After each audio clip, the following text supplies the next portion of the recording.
Marvel and Sony just dropped another big batch of Spider-Man Brand New Day footage, and it's packed with so many callbacks to Tobey Maguire's Spider-Man that it feels like they're not even trying to be subtle about it anymore.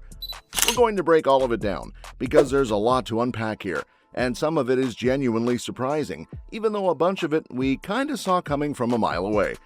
Right off the bat, there's this clip where Tom Holland's Peter is clearly trying to figure out how to use his new organic web shooters, and he literally references Tobey Maguire's version. He says something like, "Peter number 2 had them, he was cool, I'm cool too," and then immediately loses all control when he tries to test them out. It's basically the exact same thing that happened to Tobey's Spider-Man back in the day, when he was first figuring out his own organic web shooters. So it's pretty clear that Peter is using the memories and experiences he gained during No Way Home, because he actually met those other Spider-Men and learned about their lives. He saw how they handled things and how he's trying to apply that to his own situation, even though it's obviously not going perfectly. This actually shouldn't come as a huge shock, because I just did a whole video breaking down the trailer where Tom Holland talked about how Tobey and Andrew's suits directly influenced the design of his new costume in this movie. So the fact that he's also taking cues from their powers and techniques is totally consistent with that. It's like he's building his entire new approach around what he learned from them, which makes sense because he's completely on his own now and has to figure out a bunch of stuff from scratch. We also got a much better look at his apartment, which is kind of a big deal because we haven't really seen his living situation in detail before. There's apparently a pop-up in New York City where you can physically go and check out what his place looks like, and you get to see his new suit fabricator.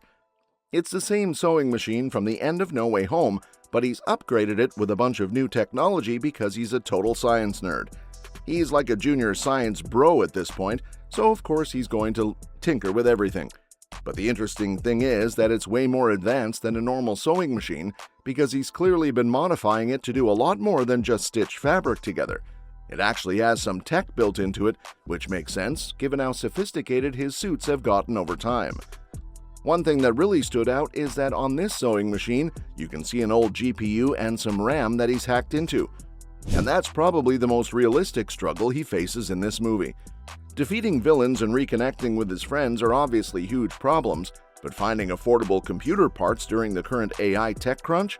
That's a whole other level of difficulty. Nobody can afford new computer gear right now, so the fact that he had to scavenge old parts just to keep his suit working is both hilarious and painfully relatable. It's like he probably had to beat an old lady on the street with a stick to get his hands on those components, which is a ridiculous Tobey Maguire-style pun that I couldn't resist making. The web-slinging footage we got looks absolutely incredible. It's way better than anything from the John Watts era, and it seems like Destin Daniel Cretton is really committed to making that aspect of the film shine. Even though we got a little bit of that in the previous movies, this feels like a major upgrade. It's clear he's putting a lot of effort into making the action sequences more dynamic and visually impressive, and if he ends up doing more Spider-Man films after this, I think we're in for something special. There's also a bunch of new scenes with a voiceover from Aunt May, which is probably a flashback.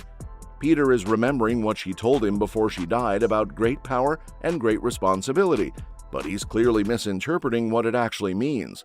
He thinks he has to be Spider-Man 24/7, and there's even a joke from Tom Holland where he says that Doctor Strange's spell made everyone forget Peter Parker, but now Peter himself is in danger of forgetting who he is because he's been doing nothing but Spider-Man stuff non-stop.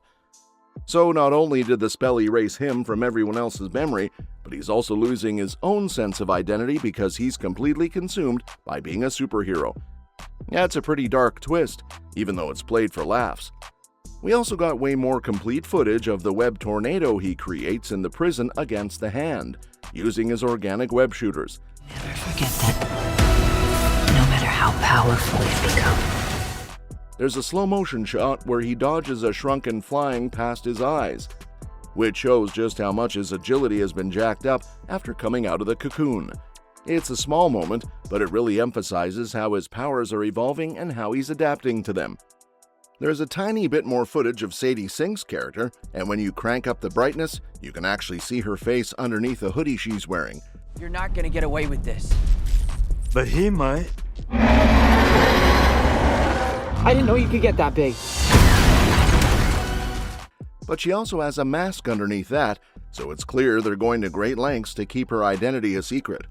Sony even released a Chinese promo where she's joking about who she might or might not be, and she spends the whole thing avoiding any direct answers. It looks like they're going to keep this mystery going until the movie actually hits theaters, and we'll see if any trades manage to see it early and leak the details. But I think most of us are pretty confident she's playing some version of Jean Grey, even though there are still a few other theories floating around.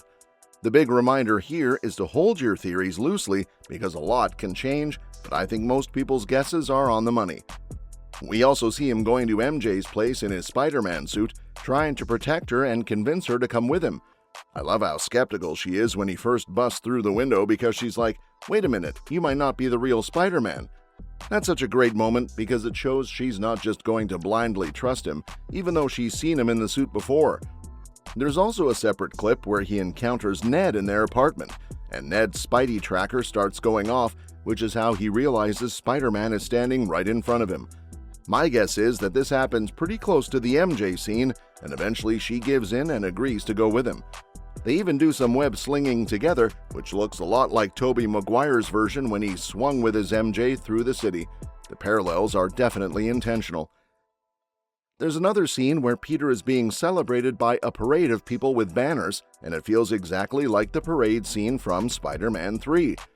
There's just so much Tobey Maguire energy in all of this, and while I know a lot of people are hoping for an Andrew Garfield comeback, I'm 99% sure he'll show up in Avengers Secret Wars, but I don't expect to see him in Avengers Doomsday. That's just my take, but we'll see how it plays out. In some behind-the-scenes footage, we see Peter inside Banner's lab fighting the Hulk, and his mask is off. That means he reveals to the Hulk that he's Peter Parker, which is a huge moment. In the comics, the twist was that the Hulk remembered Peter was Spider-Man, even though Banner's mind didn't, because Doctor Strange's spell worked on Banner but not on the Hulk.